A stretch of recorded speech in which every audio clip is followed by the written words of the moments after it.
So, hey, this is Brad and Mike with Office of the CISO. Today, we're talking about quiet quitting and what that means to the cybersecurity industry and cybersecurity professionals. So, we'll get to it.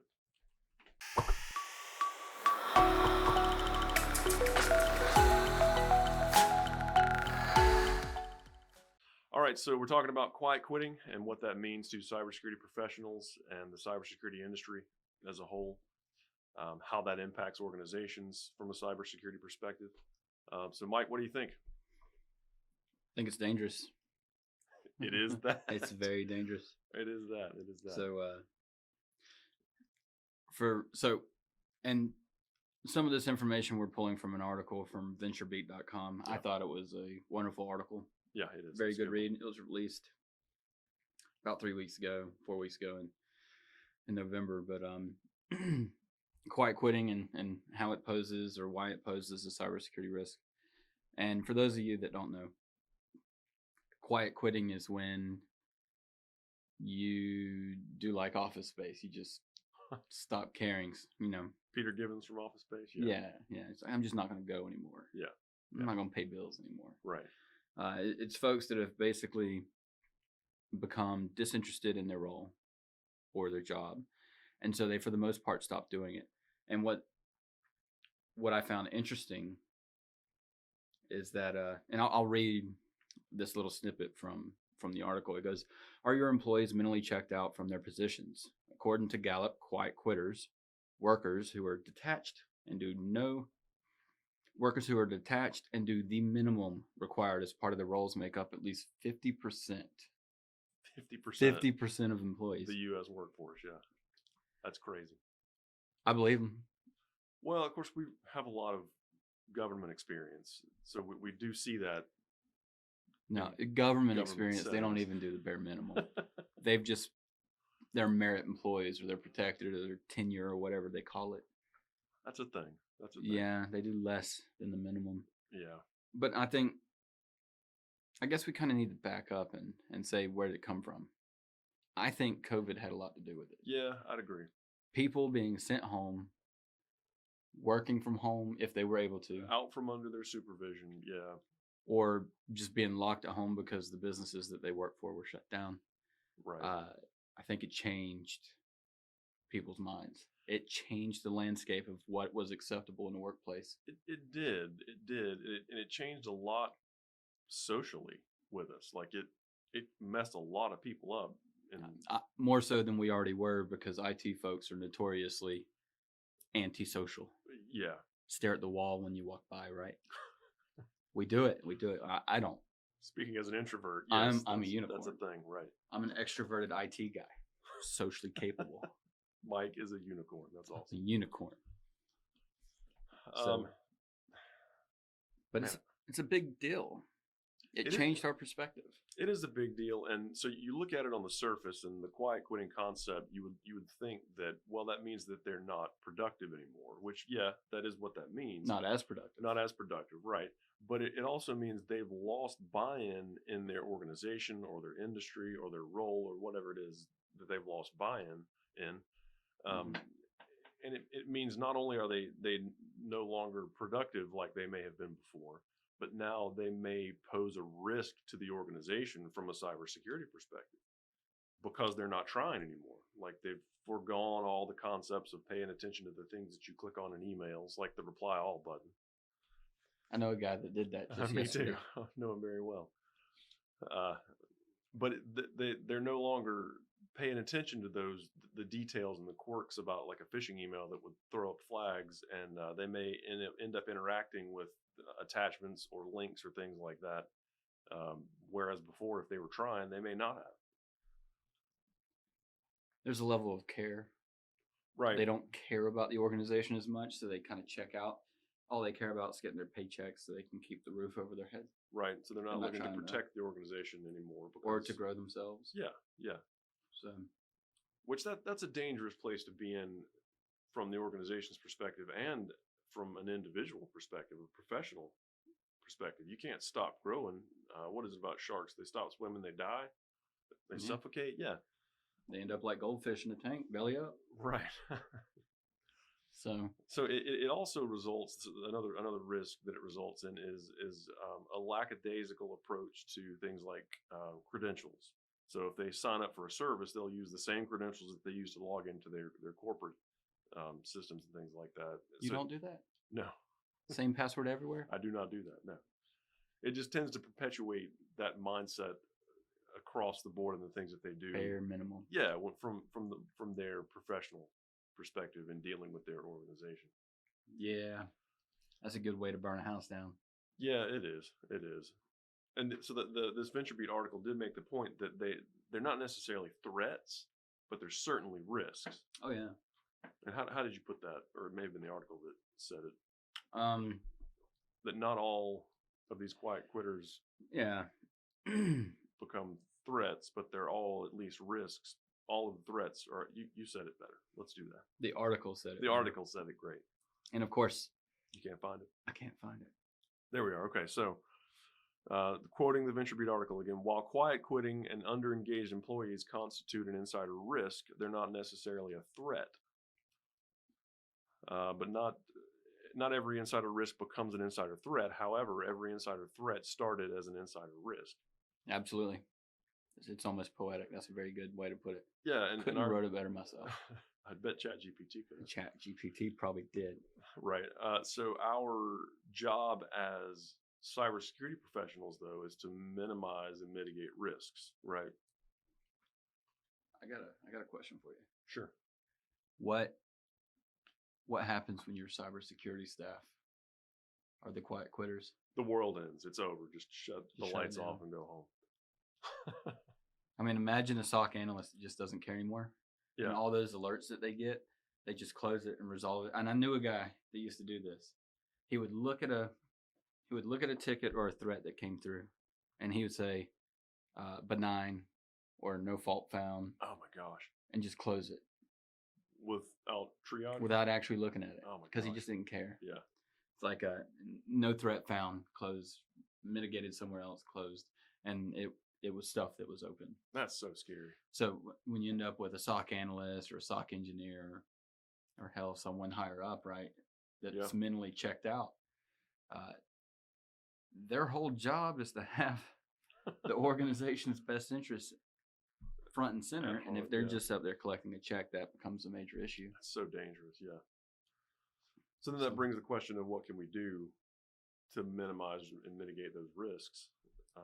Well, I mean, there's a lot. And I think the main thing you have to do is look at the root cause. And like we said, a lot of this came up during the pandemic. Because all of a sudden during the pandemic, people were stuck at home. They were starting side hustles or things to keep them entertained.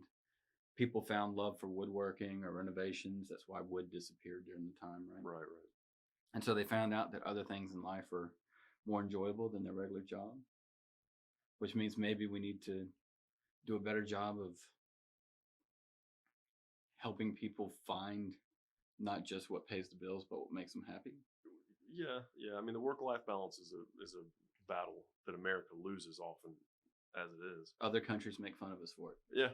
Yeah, and I think that look at me, I'm an American. I work 20 hours a day. I sleep for 4. Back to the grind. Right. But I think that did open up our eyes a little bit. It may have put it closer to the center. But as Americans, we tend to swing like a pendulum. So anything we do, we're going to go ham. We're going to be fat and lazy. We're going to go hard as we can at being fat and lazy. Right. We want to blow some stuff up. We're going to go hard and heavy on blowing stuff up. There's a reason why all those memes exist. Yeah, and I think that... And this is the thing. I'm sure this is happening everywhere.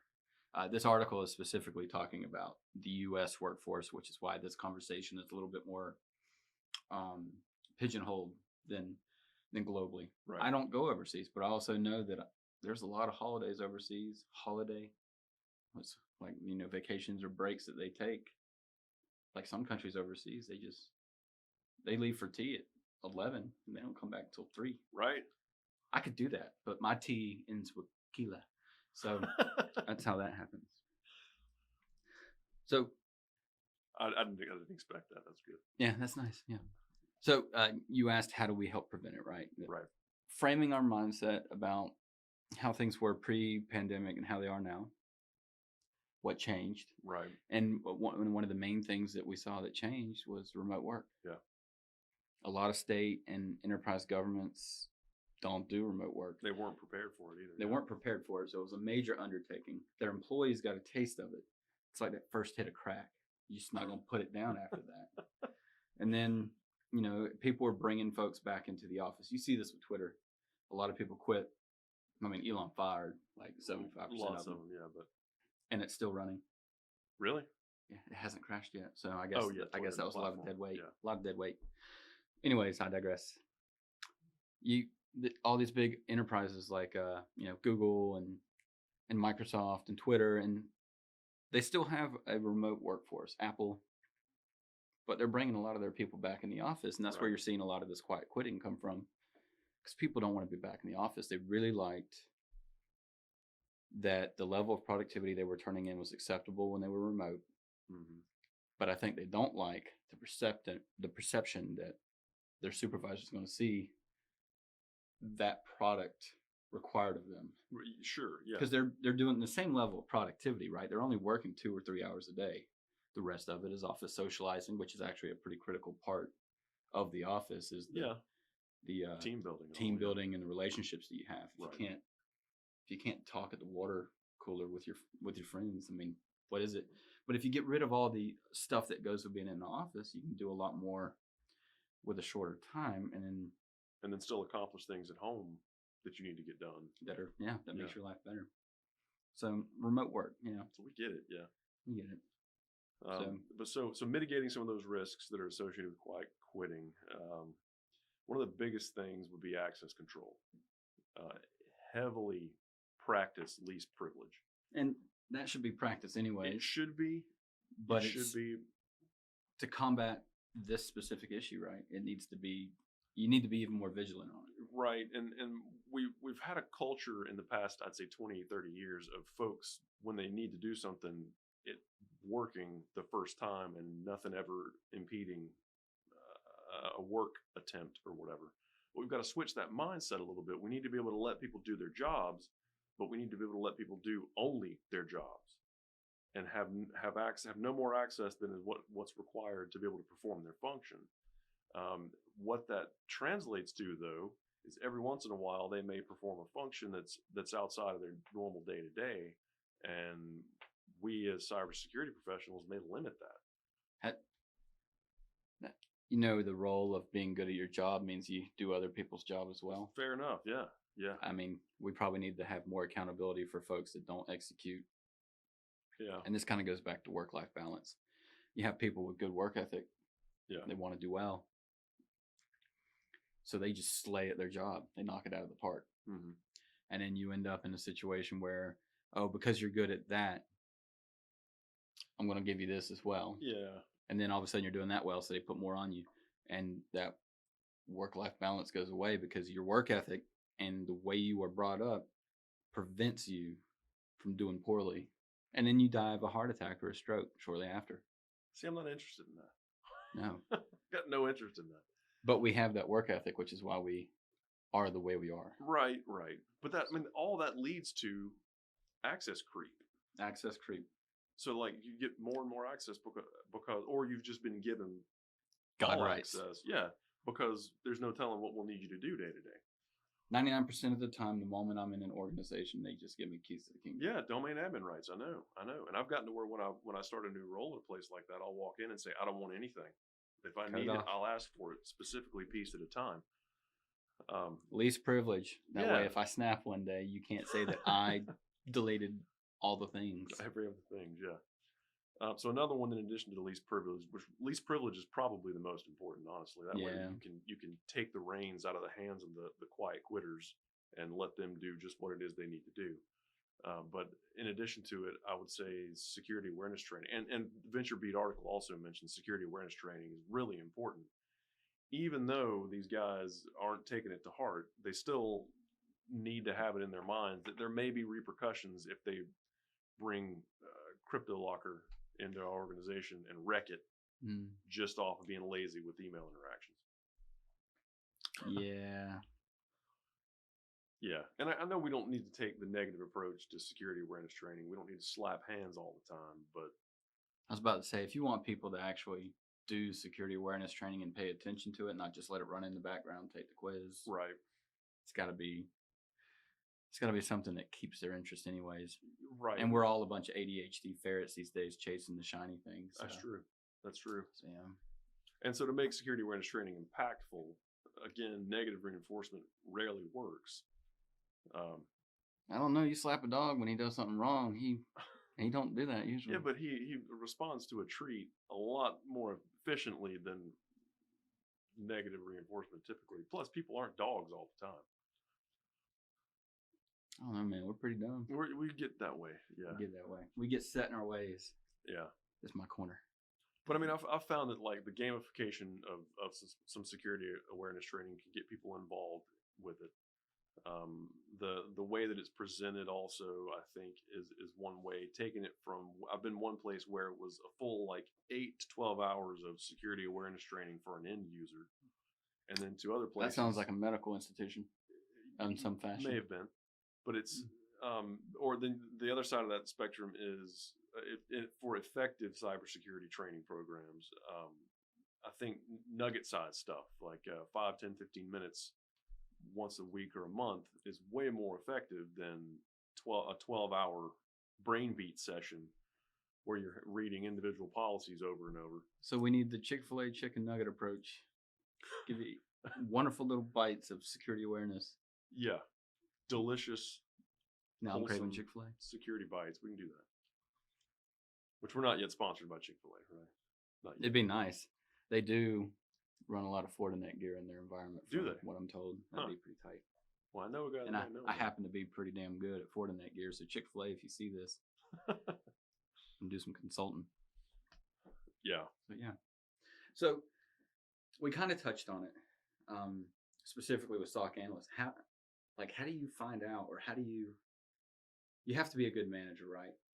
You have to be you have to have good observation skills, good people skills, and stuff like that. But what the hell do you do when it's a cybersecurity guy or an information security guy? Or I'm gonna give you an opinion. Yeah, how do you keep them from quiet quitting? So the documentation guy from your audits or your assessments, right? So you don't actually know what's there because he doesn't care. Well, how do you keep that guy from jumping off the roof? So I think a lot of it comes from the HR perspective, and I don't mean cybersecurity professionals need to also become human resources professionals. I don't mean that. I just mean if you're in a leadership role in a cybersecurity organization, I don't think, again, my opinion, I don't think we need managers. We need leaders that may need to manage every once in a while. Oh, the boss versus leader. Right. The leader relationship with these people, in my opinion, is so much more key because of how crappy cybersecurity work is. No one goes into cybersecurity and wants to be a SOC analyst. No one says, I can't wait to look forward to 8 hours of digging through text. Yeah. If they do, they're a psychopath, and you need to keep an eye on them. Watch those guys, especially. Watch those. Right. I don't know. So I was on a discussion board one time with a dude that was an incident responder. Like, he led incident response teams. He would show up in an organization that had been breached, and he and his team were the shining knights that came in and got organizations back up and operational. Here we come to save the day. They had been extremely negatively impacted by threat actors. And these guys come in, they ride in, they figure out where the entrance point was, they figure out where all they went, they clean all that stuff up, and they hand these guys their environment back, along with a report of some mitigation steps that they can perform that might help in the future. Mm-hmm. Well, I was telling this guy, like, from my perspective, it's all, including incident response, that's certainly a piece of it, but there's the day-to-day drudgery of SOC work, of GRC work, of CISO meetings, of translating business needs into security outcomes. And I was like, budgetary meetings is a cybersecurity perspective where they don't want to give you the money until after the breach has happened. So you got to fight for it beforehand. Yeah. And I told, like I said to everybody in the room, I was like, I think cybersecurity is awful. It is very difficult. It's super hard. It's either drudgery or it's panic. I mean, it's really difficult and it's really hard to accomplish. And I think it's terrible, but you have to love it to stay in it. Which is why we're going to have a 3.5 million position shortage globally in a industry that pays so damn well. Pays really, they will really throw well. money at you if you can even spell IT, much less if you spell information security and you have a decent brain on your head. You can make a lot of money working in cybersecurity. You really can. But you got to be ready for stress and you got to be ready for all that. But that's why we have people quiet quitting, is because their perspective has changed. Right, and that's what the guy was saying. He was like, "No, I disagree." This incident responder was saying, "I disagree that cybersecurity is really exciting and it's all these great things." I was like, "But dude, his perspective you're is focused different. in on one thing, and you're the hero consistently." He's not the guy that's going to get fired because he's not patient zero. Right, he's coming in after the fact, and again, he's the hero. We're the guys that have to tell folks, "No, let's find a better way for you to share your PII." Everybody loves Batman. Right. Gotham PD gets the bad end of the stick. The they're the ones that because they're the ones that let the bad guys get right. I know. So anyway, that's my rant for the afternoon. You have to love what you do. Yeah. And I think on some level you have to have a pretty damn good relationship with your staff. Yeah. Not just your direct reports, but the people around you. So where we're at, we have a really good relationship with not only our specific team, but also our leadership, their leadership. We have people that believe in us, which helps make us feel better about what we do, even on bad days. So yeah, that's a good thing. So yeah, quiet quitting. If you have 4 people, 2 of them are probably already quiet quitting. Just pay attention, because it's a risk. It's not always a threat. Right. But it's most definitely a risk. All the threats were risks at one point. Yeah. Eventually. And again, shout out the Venture Beat for the badass article. It covers a pretty good list of things that people need to pay attention to. So, and we'll post a link to the article in the video description as well. Yep. So you guys can read it and you can form your own opinions. So thank you so much, guys, for your time today. If you have any comments or questions specifically about quiet quitting and what we're doing in our daily lives to help combat this potential risk and or threat, please don't hesitate to comment below. And of course, if you haven't already, like, subscribe, and let us know your thoughts. We're trying to make this as organic as possible and to provide a wide breadth. So we're going to do instructional videos. We're going to do videos about studying for certain certifications, how-to videos on how to get into certain roles, whether it's ethical hacker, SOC analyst, cybersecurity engineer, etc. I know we did some videos explaining what those were, but now, how do you progress into that career? But yeah, thank you for your time, and we'll see you next time.